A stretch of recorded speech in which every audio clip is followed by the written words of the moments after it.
Bismillahirrahmanirrahim. Assalamualaikum anak-anak. Baiklah, hari ini kita sambung ulang kaji pelajaran kita iaitu perkara hadis. Kita masuk kepada pelajaran yang ke-7 bertajuk Islam. Baiklah, jika awak semua tengok dekat kitab awak, dia akan ada bagi hadis. Hadis yang agak panjang. Okey, kat sini Ustazah cuma lampirkan huraian hadis saja. Kalau awak nak tengok hadis yang asal yang sebelum dihuraikan, awak tengok dekat kitab, cari muka surat pelajaran yang ke-7. Tajuknya adalah Islam. Okey, kita masuk kepada huraian hadis. Kita tengok yang pertama, orang yang datang menghampiri Rasulullah sallallahu alaihi wasallam seperti telah lama bersahabat dengan baginda adalah malaikat Jibril. Kedatangan malaikat Jibril bertujuan menyampaikan dan mengajar Rasulullah dan umatnya tentang Islam, iman, ihsan dan hari kiamat. Maksudnya sebab malaikat Jibril dia boleh berubah rupa dengan izin Allah. Kita tak boleh. Sebab kalau ikutkan malaikat Jibril, rupa dia bukan macam kita. Dia ada sayap, dia sangat besar. Jadi dengan izin Allah dan dengan surahan Allah, malaikat ni telah berjumpa dengan Rasulullah SAW dan dalam bentuk seperti manusia. Okey, kita masuk kepada pengertian Islam. Islam, pengertian dia adalah mentauhidkan Allah, tunduk dan patuh. Sebab itulah kita yakin Allah tu Tuhan kita. Sebab tu kita sentiasa taat, patuh kepada perintah Allah. Solat, puasa, zakat, berbuat baik, meninggalkan segala maksiat. Okay, yang kedua adalah menunaikan semua ajaran Rasulullah. Sebab apa? Ajaran Rasulullah tu semua adalah suruhan Allah. Allah suruh, Allah sampaikan kepada Nabi Muhammad, Rasulullah kita, Rasul kita, dan Rasul kita Nabi Muhammad sampaikan kepada kita sebab kita adalah umatnya. Okey, yang pertama, seterusnya kita masuk kepada rukun Islam. Daripada awak tadika sampailah sekarang, rukun Islam ni dia tidak berubah, hanya ada 5 sahaja. Yang pertama adalah mengucap 2 kalimah syahadah. Ya, kita dah hafal. Okey, macam mana mengucap 2 kalimah syahadah? Auzubillahi minasyaitonirrajim.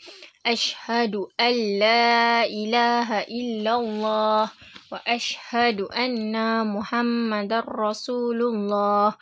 Aku bersaksi bahawa tiada Tuhan selain Allah dan Nabi Muhammad itu pesuruh Allah. Okay, yang kedua adalah solat 5 waktu. Daripada dulu sampai sekarang sama, tidak berubah. Solat fardu, solat yang wajib ada 5. Subuh, zuhur, asar, maghrib dan isyak. Seterusnya yang ketiga adalah puasa di bulan Ramadan. Hanya 1 bulan sahaja kita akan berpuasa. Wajib. Yang keempat adalah mengeluarkan zakat. Dan yang terakhir adalah menunaikan haji bagi yang berkemampuan. Itu adalah rukun Islam. Rukun iman ada 6. Okey, seterusnya kita masuk huraian bagi mengucap 2 kalimah syahadah. Pengertian 2 kalimah syahadah. Okey, yang ni tadi kita telah baca. Kita telah mengucapkan 2 kalimah syahadah. Seterusnya, fungsi 2 kalimah syahadah. Apa fungsi dia? Yang pertama, lafaz keislaman. Siapa yang mengucapkan lafaz 2 kalimah syahadah tu, maka sahlah dia telah memeluk agama Islam. Yang kedua adalah rukun Islam yang pertama. Maksudnya benda yang pertama yang wajib sebelum kita nak masuk agama Islam, kita kena buat. Yang ketiga adalah landas kehidupan seorang Islam. Landasan dia adalah yang pertama kena mengucap 2 kalimah syahadah. Nombor 4, membezakan antara kafir dan Muslim. Orang Islam sahaja yang boleh mengucap 2 kalimah syahadah. Sebab bila dia dah mengucap 2 kalimah syahadah, dia akan masuk Islam. Yang kelima adalah penghubung antara Muslim. Sebab kita sesama umat Islam adalah sedara umat Islam. Sebab tu kita kena bantu, tolong satu sama lain.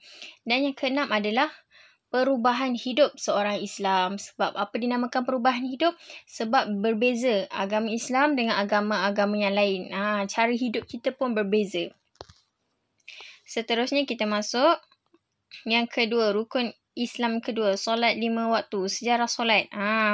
Yang pertama adalah diperintahkan pada 27 Rejab semasa Isra' dan Mi'raj. Semasa Nabi naik ke langit, Isra' dan Mi'raj. Yang kedua, Nabi Muhammad SAW menerima daripada Allah untuk menyebarkan kepada umat Islam. Bukan solatnya hanya untuk Rasulullah saja, tapi untuk umat Islam, semua umat Nabi Muhammad SAW. Okey, rukun Islam yang ketiga adalah puasa di bulan Ramadan. Okey, dalil pensyariatan puasa. Okey, dalil ni daripada ayat Al-Quran. Tengok yang bawah tu, surah Al-Baqarah. A'udzubillahi minasyaitonirrajim. Ya ayyuhalladzina amanu kutiba alaikumus siyamu kama kutiba alal ladzina min qablikum la'allakum tattaqun. Artinya, wahai orang beriman, kamu diwajibkan untuk berpuasa sebagaimana diwajibkan atas orang yang terdahulu daripada kamu supaya kamu bertakwa.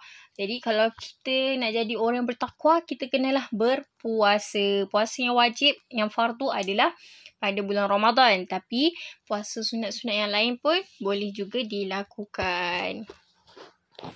Okey, rukun Islam yang terakhir adalah rukun Islam yang keempat, mengeluarkan zakat. Zakat ni ada banyak. Kita tengok yang pertama, zakat emas dan perak. Bagi siapa yang mempunyai emas, perak, sudah melebihi kiraannya, barulah perlu membayar zakat. Tapi bagi siapa yang belum cukup kiraannya, tidak perlu membayar zakat.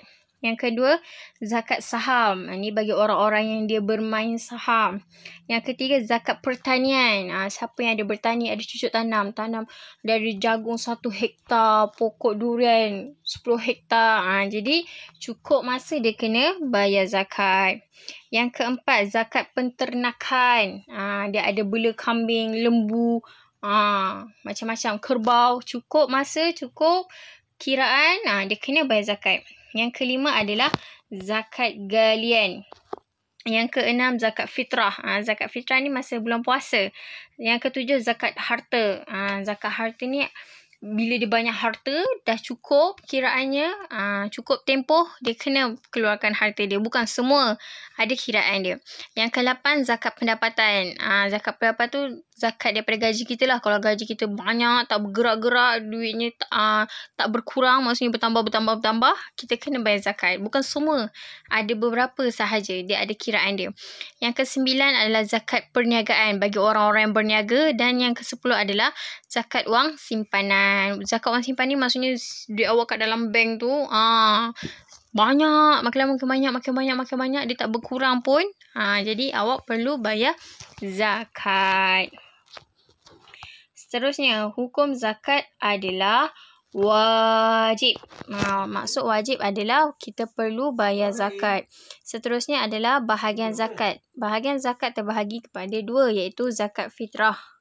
Zakat fitrah ni adalah zakat semasa bulan puasa, yang mak ayah awak bayarkan untuk awak.